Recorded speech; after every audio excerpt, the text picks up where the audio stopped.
The groom ran away, so the cold, wealthy CEO guest married his bride instead.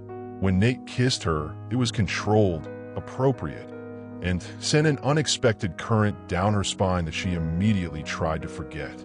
Have you ever made a life-changing decision in seconds? Hi viewers, kindly tell us where you're watching from and what time it is. Warm welcome to the family. Enjoy the story. The moment her fiancé vanished through the back door of their $10 million wedding venue, Olivia knew she had two choices: collapse in front of 200 guests or accept the unthinkable offer from a man she barely knew. 300 guests sat in perfect rows at the Buckhead mansion, fanning themselves against the Georgia heat. Olivia stood frozen in the bridal suite, her designer gown suddenly heavy as armor, mascara threatening to betray her composure. The text message glared up from her phone. "I can't do this. I'm sorry. No explanation. No movie." Just Brandon's cowardice, delivered in 12 characters. "Ms. Turner," the wedding planner's voice cracked. "Everyone's waiting." Olivia's mother squeezed her hand. "Baby girl, whatever you decide, you walk out with your head high." Turner women don't break. But they did break. They just did it privately, between shifts at the hospital, between bill payments, between prayers. Olivia had watched her mother do it after her father died. Now history was repeating itself in the cruelest way. "Tell them," Olivia began, but the words evaporated. That's when a knock interrupted. Nathaniel Pierce stood in the doorway, his 6'3" frame commanding attention even in silence. The Silicon Valley tech CEO barely knew Brandon, had only attended as a business courtesy. His expression revealed nothing as his dark eyes assessed the situation with the same precision he used to evaluate failing companies. "Everyone knows," he said simply. "The whispers have started." Olivia felt her chest tighten. Her phone buzzed with notifications. Guests already posting, speculating. Her humiliation was becoming digital, permanent. "I have a proposition," Nate continued, his voice low, meant only for her. "Marry me instead." The room went still. Her mother's intake of breath was the only sound. "That's insane," Olivia whispered. "Is it? You have 300 guests, paid catering, and a photographer. I have a reputation that benefits from settling down. You avoid becoming a viral heartbreak story. I get a partner who clearly values commitment. Simple exchange." His breath warmed her neck as he leaned closer. "1 year. I'll handle the legal details tomorrow. Right now, you need a decision." Olivia looked past him, through the door where she could see guests checking phones, whispering behind hands. Her bridesmaids hovered nearby, eyes wide with shock and pity. "Why would you do this for a stranger?" she asked. Something flickered in his eyes. "Let's just say I recognize a worthwhile investment when I see one." 5 minutes later, she walked down the aisle toward a different man than she'd planned. Guests murmured, phones recorded, jaws dropped. Nate's face remained impassive, but his hand was warm when it took hers. "Dearly beloved," the minister began, confusion evident in his voice. As Olivia said, "I do," to a man she'd met only yesterday at the rehearsal dinner, the weight of what she'd done hit her. This wasn't a marriage, it was a business merger, a PR stunt, a desperate attempt to avoid becoming another abandoned bride story.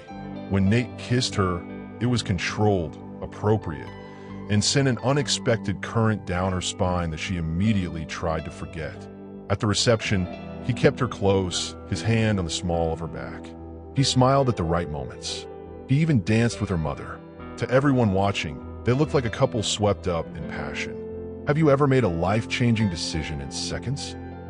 Olivia found herself asking an elderly guest who'd cornered her with questions. Would you marry a stranger to save face, or walk away with your dignity?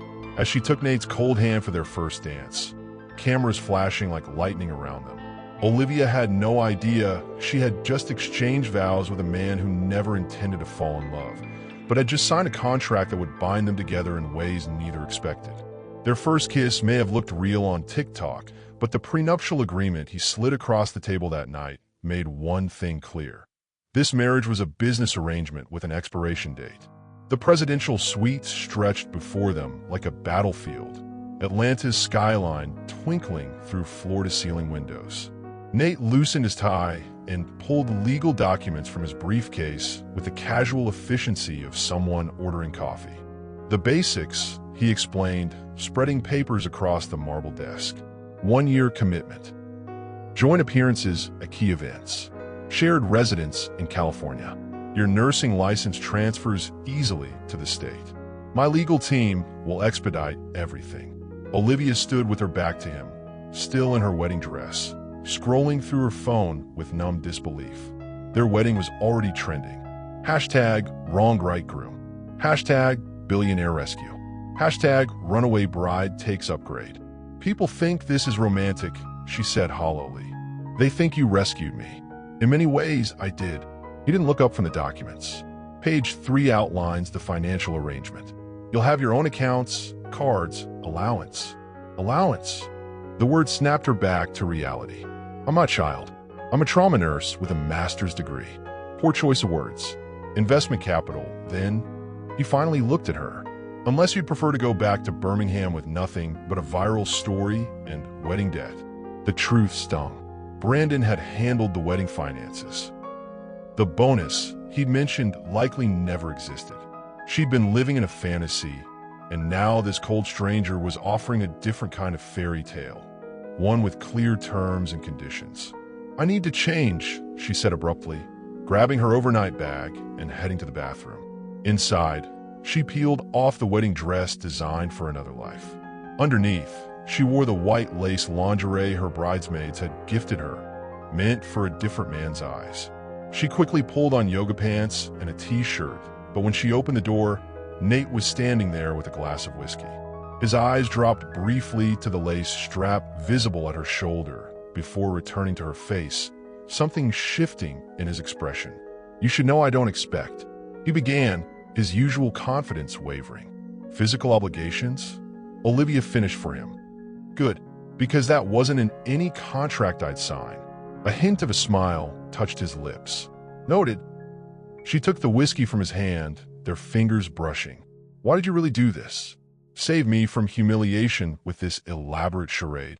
He moved to the window, profile sharp against the night sky. Everyone has something to gain from this arrangement. You'll understand soon enough. Morning brought chaos. Her phone exploded with notifications. Missed calls from her mother, texts from bridesmaids, and news alerts about her own wedding. Brandon's name appeared 3 times. She deleted them all. Nate emerged from his second bedroom in a fresh suit, already on a business call. He nodded at a room service tray he'd ordered, coffee, fruit, pastries. The jet leaves at noon, he said, covering the phone briefly. Pack whatever you need. The rest can be shipped. Jet? I haven't agreed to. You did when you said I do in front of witnesses. His voice remained calm, reasonable. 1 year in California. Then you can walk away with enough money to start fresh anywhere. Or would you prefer to stay here and face everyone's questions about Brandon? On the television across the room, a morning show host was already dissecting their wedding photos. Billionaire CEO Nathaniel Pierce marries abandoned bride in Cinderella twist. But what's the real story? What price would you put on your freedom? Olivia murmured, repeating what felt like the question of her life. Nate raised an eyebrow. Everyone has a number. This arrangement simply makes yours explicit. 6 hours later, she signed his contract in the air somewhere over New Mexico, wondering if she'd traded one cage for another, just with better views and a clearer exit strategy. She stepped off his private jet into California sunshine with nothing but her Alabama nursing license and a viral wedding video that had turned her into America's most controversial bride. The heat in Silicon Valley felt different from Alabama, drier, sharper, less forgiving. Like Nate himself, who strode ahead of her toward a waiting black Bentley, already back on his phone discussing stock options and server crashes. Welcome to California, Mrs. Pierce, the driver said, opening her door with a knowing smile that made Olivia wonder how many women he'd greeted this way. She slid into buttery leather seats, a world away from her Honda Civic with the taped-up side mirror. Through tinted windows, palm trees and tech campuses flashed by, replacing the familiar oak trees and church steeples of home. Your staff has been briefed, Nate said, finally ending his call. As far as they know, we had a whirlwind romance during your hospital's fundraising event last year. We kept it private due to my public profile. The spontaneous wedding was planned all along. You've thought of everything, Olivia remarked.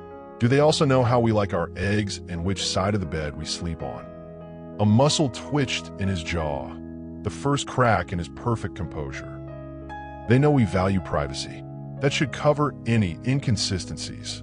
The car climbed winding roads into the hills until they reached a modern fortress of glass and steel perched on a cliff overlooking the Pacific. Angular and imposing, the house seemed to grow from the rocky coastline itself. Home, Nate said simply as the gates swung open. Inside, a small army waited. Housekeeper, chef, personal assistant, security detail, all wearing identical expressions of polite curiosity about the boss's surprise wife. Mrs. Pierce's things will arrive tomorrow, Nate announced. In the meantime, Margot has prepared a wardrobe for immediate needs. A wardrobe? Olivia whispered as they followed a sleek woman in her 50s up a floating staircase. Standard protocol for guests who need appropriate attire, he replied quietly. Guests, not wife. The distinction was clear. The guest suite was larger than her entire Birmingham apartment, with windows that framed the ocean like living art. Designer clothes with tags still attached hung in the walk-in closet. Shoes in her exact size lined the shelves. How did you know I had my assistant call your bridesmaid. The redhead. She was quite helpful. Olivia sank onto the edge of the bed, suddenly exhausted. On a glass side table, her phone lit up with another notification.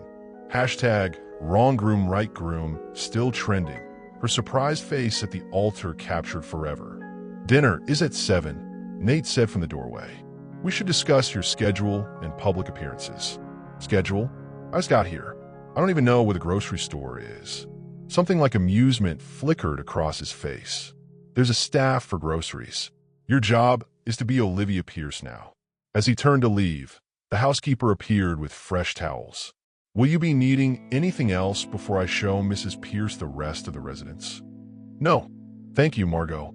Just ensure she has everything she needs. The older woman nodded, then turned to Olivia with a practiced smile. Let me show you around, Mrs. Pierce. Though Mr. Pierce requires discretion regarding the diamond room, it's the only area that's strictly off limits, even to you. Nate's shoulders stiffened almost imperceptibly. That won't be necessary, Margot. But the words hung in the air between them, raising questions Olivia hadn't thought to ask about the man she'd married. Diamond room? What exactly had she signed up for? Curiosity burned hotter than attraction as she stood outside the forbidden door, torn between respecting boundaries and discovering why her fake husband kept his dead wife's ashes transformed into a perfect diamond. 3 days into her California life, Olivia had mapped the sprawling house, memorized staff names, and practiced her whirlwind romance story until it flowed naturally. But the locked room at the end of the East Wing remained a mystery that kept her awake at night. He had his wife turned into a diamond after she died, the chef's assistant had whispered while chopping vegetables. Keeps her in a special room with security only he can access. That's just gossip, the housekeeper had countered later. Mr. Pierce is private, not weird.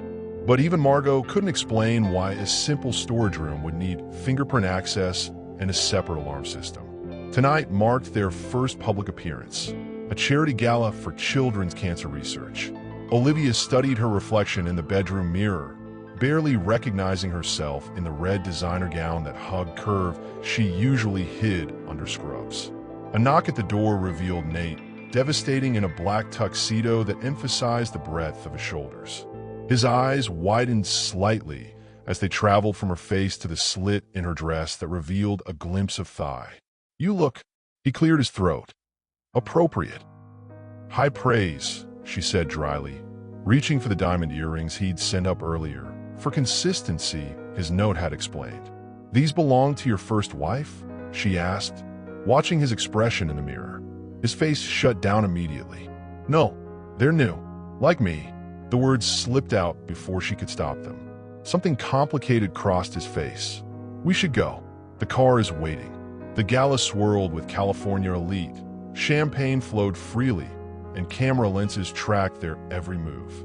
Olivia felt like an actress in a play, smiling and nodding as Nate introduced her as my wife. With such conviction, she almost believed it herself. "You're a natural," he murmured against her ear as they posed for photos, his hand resting possessively on her lower back. "I've had practice pretending," she replied through her smile. "I was engaged to another man 5 days ago."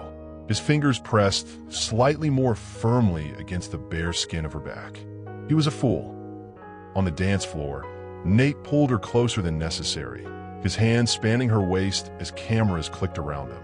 The heat of his palm burned through the thin fabric, and Olivia found herself leaning into his touch despite her best intentions. "People are watching," she whispered, justifying her response. "Good." His voice dropped lower. "Sell it." Later, as they moved through the crowd, she overheard fragments of conversation. Heard his first wife keeps her ashes in a diamond. Married this nurse instead of someone appropriate. When they finally returned home after midnight, Olivia kicked off her heels in the foyer, suddenly bold from champagne and exhaustion. "Why won't you talk about her? Your first wife?" Nate loosened his tie, face unreadable. "Because she's not relevant to our arrangement. She's relevant if you turned her into jewelry and keep her locked in a secret room in our house." His expression hardened. "You've been listening to staff gossip. Would you stay out of the one forbidden room, or would curiosity win?" she challenged. "What secrets would justify turning someone you loved into a diamond?" Before he could answer, her phone chimed with a text. Olivia glanced down, then froze. The message glowed on her screen. "I know your marriage is fake. I know why he really chose you. Call me if you want the truth." The sender? Brandon, the man who'd left her at the altar and was now back to haunt them both. She deleted Brandon's message 3 times that night, but kept restoring it from trash, just like the feeling she thought she'd thrown away when she said "I do" to another man. Rain lashed against her bedroom windows, a rare California storm that matched her turbulent thoughts. She paced the floor, phone clutched in her hand, thumb hovering over Brandon's number. What possible truth could he know about Nate? They barely knew each other before the wedding. What angle was Brandon playing? Money? Revenge? Or had he simply realized what he'd thrown away? A knock startled her. Nate stood in the doorway connecting their rooms through the shared bathroom, hair damp from a shower, wearing only pajama bottoms. Her eyes betrayed her, tracing the lean muscle of his chest before she caught herself. "Working late?" he asked, nodding toward her phone. "Just thinking." She set the phone screen down on the nightstand. He stepped into the room, uninvited. "You've been avoiding me since the gala. I've been adjusting. This isn't exactly the life I had planned. Neither was being left at the altar, yet here we are." His voice held no judgment, just fact. Lightning flashed, illuminating the tension between them. On impulse, she asked, "Why don't you date? A man in your position, wealthy, successful, reasonably attractive." Reasonably, a ghost of a smile touched his lips. "You know what I mean. Why stage a fake marriage instead of finding someone real?" He moved to the window, watching the storm. Relationships are inefficient. They require vulnerability, compromise, disclosure. Business is cleaner. And your first wife? Was she business too? His shoulders stiffened. "You should turn off your phone at night. The blue light affects sleep quality." As he turned to leave, her phone lit up on the nightstand, screen visible to them both. Brandon's message preview glowed accusingly. Nate froze, then reached for the phone before she could stop him. His eyes darkened as he read the full message. "You're in contact with him?" The temperature in the room seemed to drop. "He texted me. I didn't respond." She snatched the phone back. "You had no right to check my phone. He abandoned you in front of hundreds of people. Now he claims to know something about me." Nate's voice remained controlled, but anger simmered beneath. "What exactly does he think he knows?" "I don't know. I haven't called him. But you want to?" It wasn't a question. Their faces were inches apart now, her back nearly against the wall. The air between them charged with something beyond anger. "Would you confront your ex who abandoned you? Or protect your new beginning?" she challenged. "Is curiosity about the past worth risking your future?" His eyes dropped to her lips for a fraction of a second. Call him if you want. But remember, our contract includes confidentiality clauses. He stepped back, the moment broken. At the doorway, he paused. I'll tell you about my wife, he said, voice hollow as he stared out at the storm. But once you know, there's no going back to pretending this is just business. Are you sure you want that, Olivia? Her name was Claire, Nate said, pouring 2 glasses of bourbon as lightning flashed outside. We met in college, married at 22. Olivia sat across from him in his home office, the storm raging outside while another kind of storm broke inside. She'd said yes to his offer of truth, not expecting him to actually follow through. I'm sorry, Olivia whispered, understanding his loss in a way few could. She'd watched countless families receive devastating news as a trauma nurse. And the diamond? Her request, not mine. He drained his glass. She didn't want to be buried or scattered. She wanted to be transformed. Make me into something that lasts, she said. The rain drummed against the windows, filling the silence between them. The diamond room isn't some shrine, he continued. It's where I keep everything from that part of my life. Photos, letters, wedding rings, and yes, a small diamond that was once my wife. Why tell me this now? Because Brandon will use anything to drive a wedge between us. Knowledge is protection. His voice softened unexpectedly. And because you deserve to know who you married, even if it's temporary. Something shifted between them, a crack in the business arrangement, a glimpse of the man beneath the CEO mask. Olivia found herself moving to sit beside him on the leather couch, their shoulders almost touching. I lost my father when I was 12, she offered quietly. My mother worked 3 jobs to keep us afloat. That's why I became a nurse, to help people when they can't help themselves. His hand found hers in the dim light, surprisingly gentle. Is that why you said yes to Brandon? To a man you barely knew? I said yes because I thought love meant security. She laughed bitterly. Clearly I was wrong. And why did you say yes to me? His thumb traced circles on her wrist, sending warmth up her arm. Because you offered a different kind of security, one with clear terms.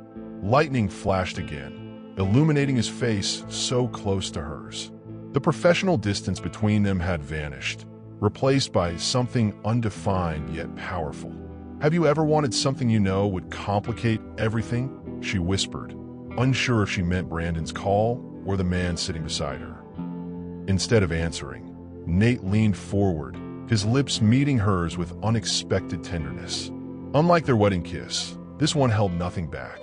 His hand cradled her face as though she might break, even as his mouth claimed hers with growing hunger. When they finally pulled apart, breathless, the storm outside had calmed. That wasn't in the contract, Olivia murmured against his lips. Consider it a renegotiation, he replied, voice rough with desire. Thunder cracked in the distance, a final warning before calm. Whatever line they just crossed, there was no going back. America's favorite power couple, the magazine headline screamed. Beneath a photo of Olivia and Nate at a tech conference, his hand possessively at her waist, her smile dazzling in a navy dress that complemented his suit perfectly. Olivia tossed the magazine onto the kitchen counter with a sigh. 6 weeks into their marriage, and the public couldn't get enough of them. #power couple trended whenever they appeared together. Fan accounts analyzed their body language. Talk shows debated whether the rushed wedding was romantic or reckless.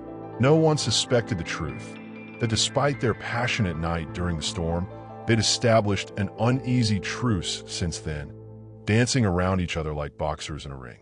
Your dress for tonight's dinner arrived, Margot announced, hanging a garment bag in the doorway.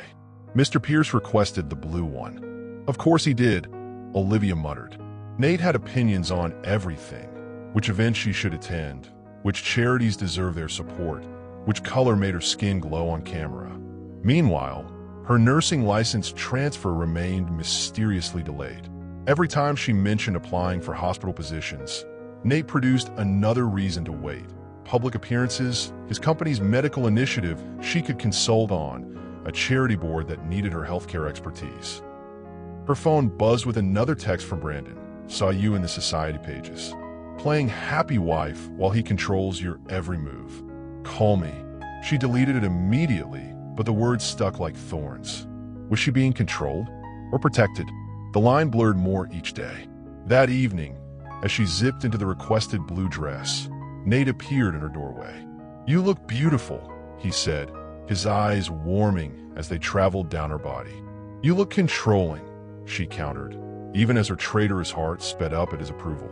You know, most husbands don't dictate their wives' wardrobes. Most wives don't have stylists on retainer. He stepped closer, adjusting a strand of her hair with familiar intimacy. "The blue matches your eyes. And your company logo," she pointed out. "Convenient for brand alignment." A flash of hurt crossed his face before his expression smoothed. "The dinner tonight includes potential investors. Appearances matter. They always do." She stepped back from his touch. "That's all this marriage is, right? Appearances?" The question hung between them, charged with the memory of his lips on hers, his hands exploring her body that stormy night, the night neither had mentioned since. At the restaurant, they played their parts flawlessly. She laughed at the right moments, touched his arm when investors looked their way, and spoke passionately about healthcare accessibility when asked about her background. "You're remarkable," he whispered as they posed for yet another social media photo, his lips brushing her ear. "They're completely charmed." "I've had excellent training," she replied, smiling for the camera while whispering back. "3 months of being Mrs. Pierce has taught me everything about pretending." His arm tightened around her waist. "Is that what you're doing right now? Pretending?" Before she could answer, his assistant approached with an urgent message. Nate's expression darkened as he read it. "We need to leave," he said tersely. "Security issue at home." In the car, he finally explained, "Someone tried to access the property. Security caught them at the perimeter fence." "Reporters?" Olivia asked, fear prickling her skin. "Brandon," Nate said flatly. "He was drunk, demanding to see you." The name fell between them like a stone. "Did you tell him where we live?" Nate asked, voice carefully neutral. "No, I haven't spoken to him since." "Since when, Olivia? When was the last time?" She looked away. 2 weeks ago. He called from new number. I answered without checking. And nothing. I hung up once I realized who it was." She met his gaze directly. "I chose this life, Nate. This arrangement. I honor my contracts." His expression softened as he took her hand. This stopped being just a contract that night in the storm, didn't it? The question lingered as they pulled into their driveway, where security guards waited with grim expressions and surveillance footage that would change everything. The security footage played on Nate's laptop, grainy but clear enough to show Brandon stumbling along their property line, shouting Olivia's name. When confronted by guards, he waved papers in their faces, yelling about evidence and fraud. "He's been drinking," Olivia said, guilt twisting inside her even as anger flared. "He does this, creates drama, then disappears again. This isn't just drama." Nate's voice was steel. "He mentioned my company's upcoming merger. Information that isn't public." Olivia's head snapped up. "You think I told him? That's what this is about." "Did you?" "No, I don't even know about any merger." Nate studied her face, then nodded slightly. "I believe you, but someone leaked confidential information, and Brandon is using it to get to you. Or to you," she countered. "Maybe I'm not the target here." The thought hung between them as Nate paced, phone pressed to his ear, barking orders about increased security and legal options. Olivia watched him transform from the man who'd whispered her name in the darkness to the ruthless CEO whose face graced magazine covers. Later that night, unable to sleep, she found him in his office, surrounded by documents, tie loosened, hair mussed from running his fingers through it. "You should rest," she said from the doorway. He looked up, exhaustion evident in the shadows beneath his eyes. "So should you. I keep thinking about what Brandon said about evidence. What if he's not just drunk and jealous? What if he actually knows something?" Nate set down his pen. "Like what?" "I don't know. About Claire? About why you really married me." He was beside her in 3 long strides, hands gently cupping her face. "I married you because you needed an exit and I needed a partner. That's all, is it?" Her voice barely registered above a whisper, because that night during the storm felt like more. His thumbs brushed her cheekbones. It was more. Then why have we been pretending it never happened? Instead of answering, he kissed her, softly at first, then with growing urgency as she pressed against him. His hands traveled down her sides, lifting her easily as her legs wrapped around his waist. "Not here," she breathed against his mouth. He carried her to his bedroom, laying her on sheets that smelled like him. As clothing fell away, so did pretenses, his controlled facade, her guarded independence. In the darkness, they found something real amid all their fabrications. "Stay," he murmured afterward, arm draped possessively across her waist. She did, falling asleep with her head on his chest, his heartbeat steady beneath her ear. The sound of breaking glass shattered their peace at 3 a.m. Nate was instantly alert, reaching for his phone. "Security breach, East Wing," he said sharply. "Lockdown protocol." "East Wing," Olivia repeated, suddenly cold despite the warmth of the bed. "The diamond room." Nate's expression confirmed her fear. "Stay here. Lock the door." But as he pulled on clothes and disappeared down the hallway, Olivia knew she couldn't just hide and wait. Whatever secrets Nate kept in that room, whatever truth Brandon thought he knew, it was time she found out for herself. Barefoot and heart pounding, Olivia crept down the hallway toward the East Wing. Security lights flashed silently, casting eerie blue shadows across marble floors. Voices echoed from somewhere ahead. Nate's commands, security staff responses, and another voice, slurred but unmistakable. "Brandon." She pressed herself against the wall as two guards hurried past, then slipped around the corner. The door to the diamond room stood open for the first time since she'd arrived, spilling yellow light into the corridor. "You can't keep hiding it, Pierce." Brandon's voice rose hysterically. "I know what you did. I know about the clinical trials." "You know nothing." Nate's voice cut like ice. "You're drunk and trespassing. My security team has already called the police." Olivia inched closer, peering around the doorframe. The room wasn't what she'd expected. No shrine, no diamond display. Instead, filing cabinets lined the walls alongside computers and medical equipment. In the center, a small safe stood open, papers scattered around it. Brandon swayed on his feet, waving a folder. "Tell her about Claire's research.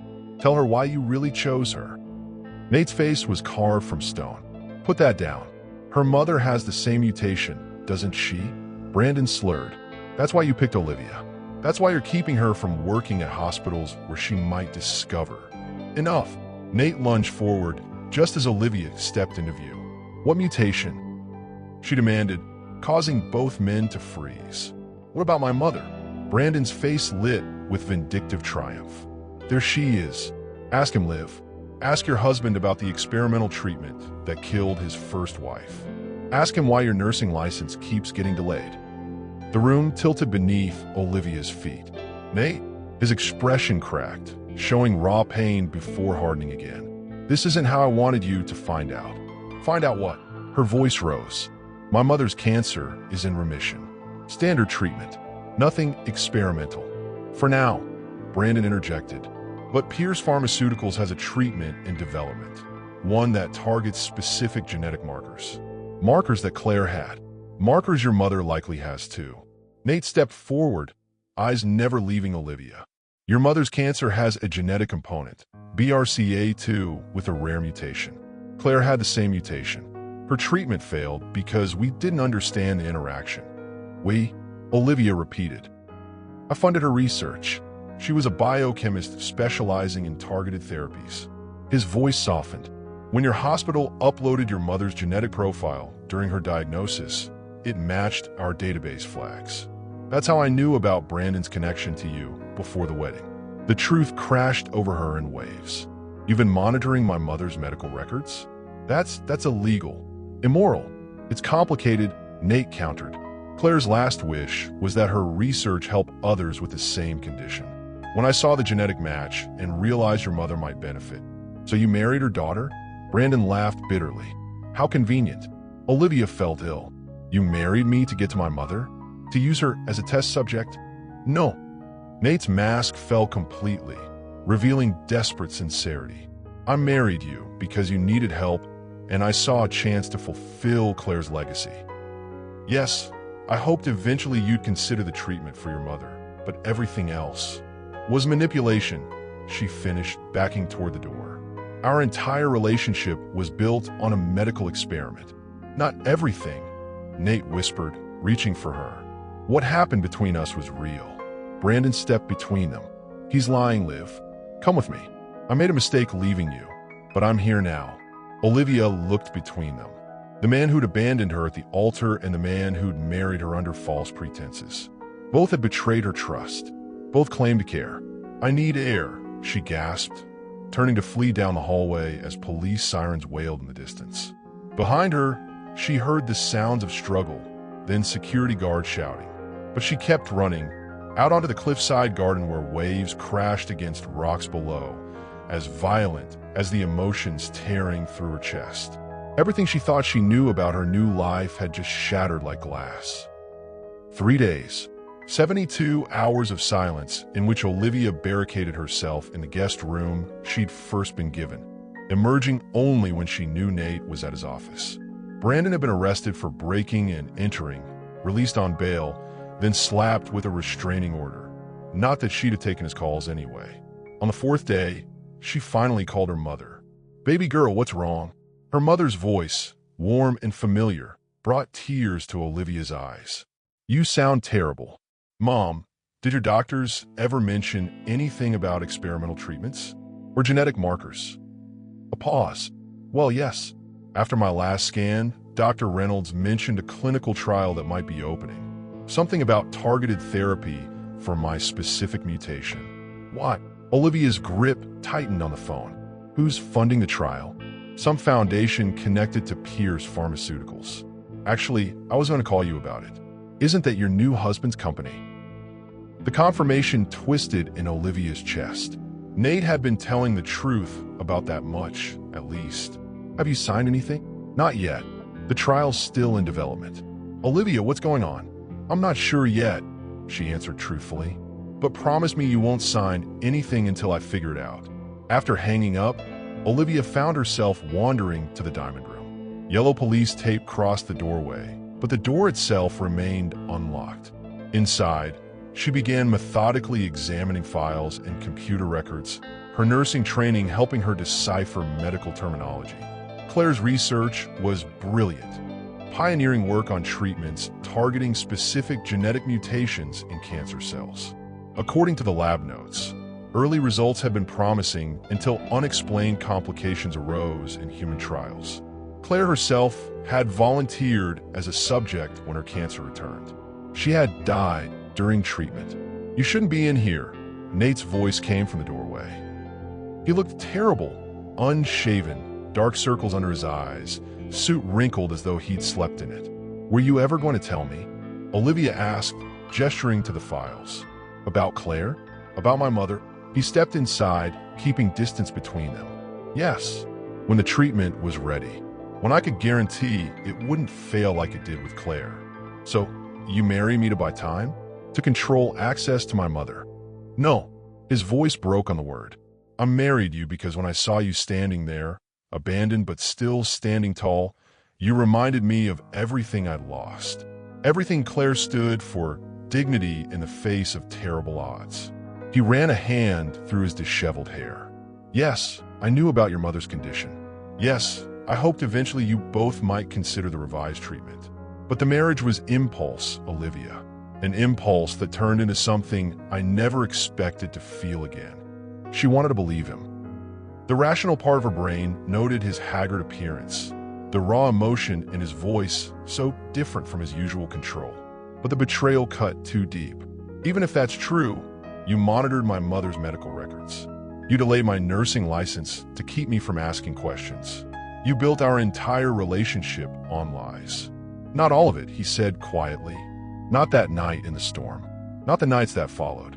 Heat rushed her face at the memory of their bodies entwined, the whispered confessions, the laughter shared in private moments.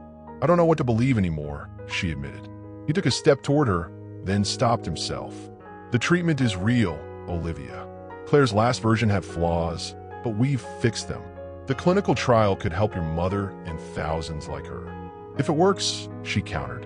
If it doesn't kill them like it killed Claire. Pain flashed across his face. I would never risk that again. Every change, every safeguard has been triple checked. But yes, there's always risk. That's why I wanted to tell you when I was certain. Olivia looked down at the diamond ring on her finger. The ring she hadn't removed despite everything.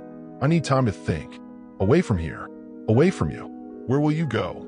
Home. To see my mother. He nodded slowly. I'll have the jet prepared. No. She shook her head firmly. No more control. I'll book my own flight. Commercial. As she turned to leave, he called after her softly. The contract doesn't matter anymore, Olivia. If you want out, just say the word. But if there's any part of you that still believes in what we've built. She paused in the doorway, not turning back. I don't know what we've built, Nate. A lie? A business arrangement? Or something real buried under all the deception? The question lingered between them, unanswered as she walked away, her heart torn between betrayal and the unwelcome truth that despite everything, she'd fallen in love with the man behind the masks. Birmingham felt smaller than Olivia remembered. Her childhood home, once the center of her universe, now seemed cramped after months in Nate's glass palace. Her mother noticed immediately. You're different, she said, studying Olivia across the kitchen table. California changed you. He changed me, Olivia admitted, stirring sugar into tea she'd barely touched. For better or worse. Her mother reached for her hand. Tell me what's really going on. Why are you asking about my treatment? So Olivia told her everything. The wedding disaster, the contract marriage, the discovery of Claire's research, and the complicated feelings she couldn't shake despite Nate's deception. Let me get this straight, her mother said when she finished. Your husband developed a treatment that might cure my cancer, and you're upset about it? He manipulated me. Us. He married me to get to you. Her mother's laugh was unexpected. Baby girl, men do foolish things for many reasons, but no man marries a woman just to treat her mother's cancer. That doesn't make sense. You don't understand. I understand plenty. I raised you alone after your father died. I know what desperation looks like. She squeezed Olivia's hand. And I know what love looks like too. This isn't love, Olivia protested. Then why are you still wearing his ring? The question hit like a punch. Olivia twisted the diamond band unconsciously, unable to answer. That evening, Dr. Reynolds arrived at her mother's invitation. The oncologist spread clinical trial documents across the dining table, walking them through the treatment protocol. This approach is revolutionary, he explained, pointing to diagrams. Traditional chemotherapy attacks all rapidly dividing cells. This targets only cells with your specific mutation. And the risks? Olivia asked, nurse training kicking in. Every treatment has risks. But the preliminary data is promising. We've addressed the complications from earlier versions. Earlier versions that killed someone, Olivia pointed out. Dr. Reynolds nodded solemnly. Yes, the developer was transparent about that failure. That's why they spent years refining the approach. Her mother set down her reading glasses. I want to try it. Mom, it's my choice, Olivia. My body, my cancer. But Nate has nothing to do with this decision. Her mother's voice was firm. I try this treatment regardless of who developed it or who you married. Later, alone in her childhood bedroom, Olivia stared at her phone. 5 missed calls from Nate. 3 voicemails she couldn't bring herself to play. Her thumb hovered over his contact photo, Nate laughing at something she'd said during a rare, unguarded moment. The sound of glass breaking downstairs jolted her upright. Mom, no answer. Heart racing, she crept down the hallway. Voices drifted from the kitchen. Her mother's, frightened, and a man's, slurred and angry. Brandon, where is she? He demanded. I know she came home. You need to leave, her mother insisted. You're drunk. Pierce is using you both. The treatment will kill you like it killed his wife. Olivia grabbed a baseball bat from the hall closet and rounded the corner. Brandon stood swaying in the kitchen doorway, eyes bloodshot, clutching a bottle. Get out, she commanded, raising the bat. Now, he turned, face lighting with desperate hope. Leave. I came to warn you. He's going to hurt your mother like he hurt Claire. By offering treatment that might save her life? That's your warning. You don't understand. No, you don't understand. You left me at the altar. You have no right to be in my life. She stepped forward, bat steady. Leave, or I'm calling the police. Brandon's face darkened. You've changed. He's turned you into one of them, cold, calculating. No, she corrected. I've always been strong. You just never saw it until now. When he finally stumbled away, Olivia sank into a chair, trembling with adrenaline and clarity. She'd been running from the truth, not just about Nate's motives, but about her own feelings. She pulled out her phone and dialed. I'm ready to talk, she said when he answered on the first ring. But this time, complete honesty. No more secrets. The private jet landed in Birmingham the next morning. Olivia watched from her mother's porch as Nate emerged alone. No assistance or security detail. He looked uncertain without his usual entourage, hesitating at the gate before squaring his shoulders and walking up the cracked concrete path. Her mother squeezed her hand. I'll give you privacy. No, Olivia said firmly. This involves you too. Nate stopped at the bottom of the porch steps, looking up at them both. Gone was the polished CEO in designer suits. He wore jeans and a simple button-down, eyes shadowed with exhaustion. Thank you for seeing me, he said quietly. Brandon came here last night, Olivia replied. Drunk, making threats. Alarm flashed across Nate's face. Are you okay? We handled it, her mother interjected, studying him with open curiosity. So you're the billionaire who married my daughter to save my life? Nate flushed. Mrs. Turner, it wasn't. Call me Elaine. And save the explanations for Olivia. I've got one question for you. She crossed her arms. Did you fall in love with my daughter before or after you realized who her mother was? The directness seemed to catch him off guard. Before, he admitted. At the rehearsal dinner, she was laughing with the children, completely herself while everyone else was pretending. It reminded me of Claire, not because they're similar, but because they both have that authenticity I've always lacked. He looked at Olivia.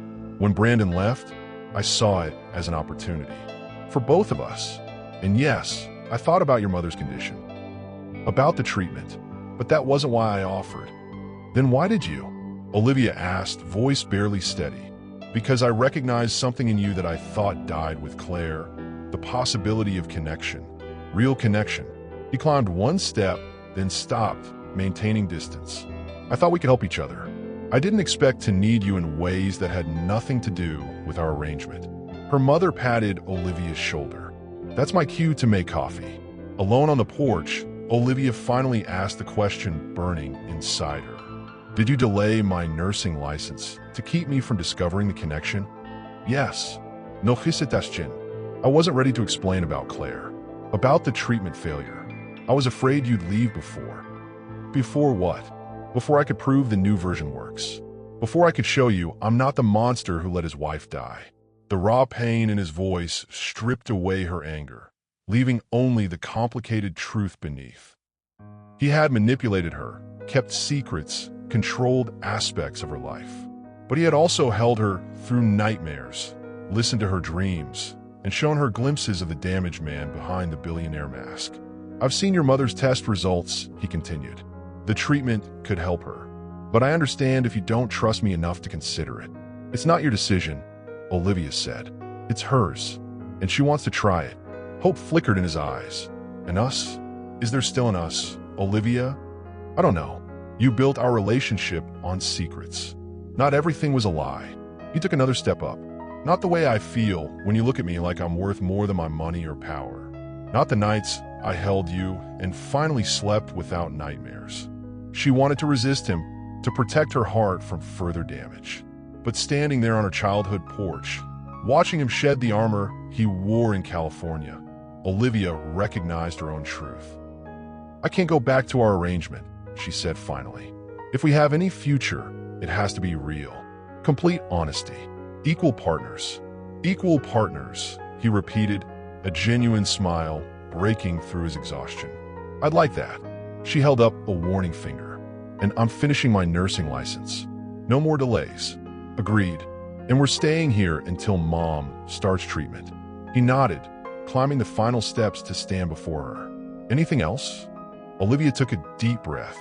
Yes, one more thing. She closed the distance between them, her lips finding his in a kiss that felt like coming home. 6 weeks later, Olivia sat beside her mother in the newly established Turner Pierce Cancer Center in downtown Birmingham. The facility had appeared with shocking speed after Nate made a few calls. A fully equipped treatment center specializing in genetic-targeted therapies. Nervous? She asked, watching the nurse prepare her mother's for. Excited, her mother corrected. First day of the rest of my life. Nate stood in the doorway, holding coffee cups. He'd flown back and forth between California and Alabama weekly, restructuring his company leadership to allow more time in Birmingham. Today marked the official start of her mother's treatment and the grand opening of the center. Ready for visitors? He asked, nodding toward the hallway where local press waited for the ribbon-cutting ceremony. Let them wait, Olivia said firmly. Family comes first. The word hung between them. Family. Not arrangement. Not contract. Something real they were building together. Later, as cameras flashed and reporters shouted questions about the center's funding, Olivia stood proudly between her mother and Nate. Her nursing license had finally arrived, and she'd accepted a position overseeing patient care at the new facility. The Turner Pierce Center represents a new approach to cancer treatment, Nate told the crowd, his hand warm against Olivia's back. Personalized care targeting specific genetic markers. A reporter raised her hand. Mr. Pierce, your first wife died during an early version of this treatment. How can patients trust it now? The question sliced through the celebratory atmosphere. Olivia felt Nate tense beside her, saw the shadow cross his face. Before he could respond, she stepped forward. Claire Pierce was a pioneer, she said clearly. Her sacrifice helped refine this treatment that will save thousands of lives, including, we hope, my mother's. That's not a failure, that's a legacy. Nate's grateful look warmed her heart. They had spent weeks reviewing Claire's research together, Olivia's nursing background helping her understand the complex science behind the treatment. Each night brought more truth, more healing, more connection between them. Back at her mother's house that evening, Nate pulled a small box from his pocket as they sat on the porch swing. I have something for you, he said quietly. Inside lay a simple silver key. What's this? The key to the diamond room. His voice was soft. No more locked doors between us. Olivia turned the key over in her palm. I don't need it anymore. I trust you. Keep it anyway. As a reminder that everything I have is yours now. No secrets. No separate spaces. She leaned her head against his shoulder as fireflies blinked in the yard. When do we go back to California? Whenever you're ready. Or we could stay here. Or find somewhere new. He kissed the top of her head. Home is wherever you are now. The contract that had bound them was long expired, replaced by something stronger and more fragile all at once. The arrangement had become real, the business merger transforming into a partnership neither had expected. I never thought I'd say this, Olivia admitted, but I'm grateful Brandon left me at the altar. Nate laughed softly. I should send him a thank you note. Let's not go that far, she replied, smiling against his shoulder as night fell around them, bringing not darkness, but new possibility. 1 year to the day after their impromptu wedding, Olivia stood in the garden of Nate's, their California home. Fairy lights twinkled in the trees, reflecting off the ocean below. Guests mingled on the lawn, her mother, healthy and glowing after completing treatment, hospital colleagues from Birmingham, Nate's executive team and friends. Nervous? Nate appeared beside her, handsome in a tuxedo that matched the one he'd worn when they first married. Not at all, she replied, smoothing the silk of her gown. Ivory this time, chosen by her, not rushed or borrowed from a wedding meant for someone else. The past year had transformed them both.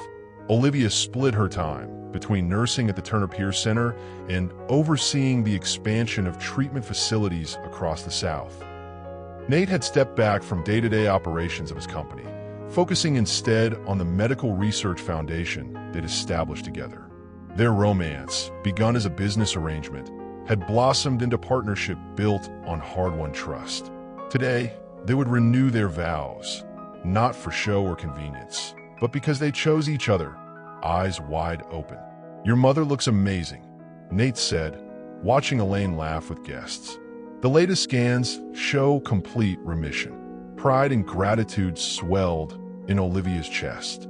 Claire would be proud of what her research accomplished. "She would adore you," he replied softly, "almost as much as I do." The diamond on her finger caught the light. Not the original wedding ring, but a new one Nate had designed, incorporating a tiny fragment of Claire's diamond. Not a replacement of the past, but an honoring of it while building something new. As the minister called for everyone to take their places, Olivia caught sight of a familiar face at the back of the crowd. Brandon stood awkwardly at the garden's edge, sober and subdued. After months of therapy and rehab, he'd written a letter of apology. Nate had surprised her by suggesting they invite him. "Second chances aren't just for us," he'd said. Now, as she prepared to walk toward her husband, this time by choice, not necessity, Olivia realized how far they'd all come from that disastrous day in Georgia. She took Nate's arm, ready to begin again. "I take you," she would soon say, "not for what you can give me, but for who we become together." 5 years after the wedding that wasn't supposed to last, Olivia cradled their newborn daughter in the hospital room overlooking the Birmingham skyline. Nate sat beside them, wonder etched across his face as he counted tiny fingers and toes. "She's perfect," he whispered, brushing a finger across the baby's cheek. "Just like her mother." They had named her Hope Claire Pierce, a tribute to the past and promise for the future. The Turner-Pierce treatment protocol had expanded to 50 centers nationwide, saving thousands of lives. Olivia's mother remained cancer-free, now directing patient advocacy for their foundation. "Remember when you asked if I'd ever wanted something that would complicate everything?" Olivia asked, smiling at their daughter's yawn. "Every day since I met you," he replied, leaning in to kiss her forehead. Their life together balanced between two coasts. The California home where they first found each other and the Birmingham house they built near the original treatment center. Not the arrangement either had planned, but exactly where they both needed to be. The nurse entered with discharge papers, smiling at the family tableau. "Ready to go home, Dr. Pierce?" Olivia nodded, her medical degree another dream fulfilled with Nate's unwavering support. As he carefully placed their daughter in the carrier, she watched the man who had once offered marriage as a business proposition now moved to tears by the family they created. "Would you do it again?" she asked softly. "Marry a stranger at someone else's wedding?" Nate looked up, love clear in his eyes. "Only if that stranger was you." Outside, spring sunshine welcomed them to a future neither could have imagined that summer day in Georgia. Proof that sometimes the wrong wedding leads to exactly the right life. Have you ever made a life-changing decision in seconds? Would you marry a stranger to save face or walk away with your dignity? Tell me in the comments what you would have done in Olivia's shoes. And if this story touched your heart, hit that like button and subscribe for more tales of unexpected love and second chances.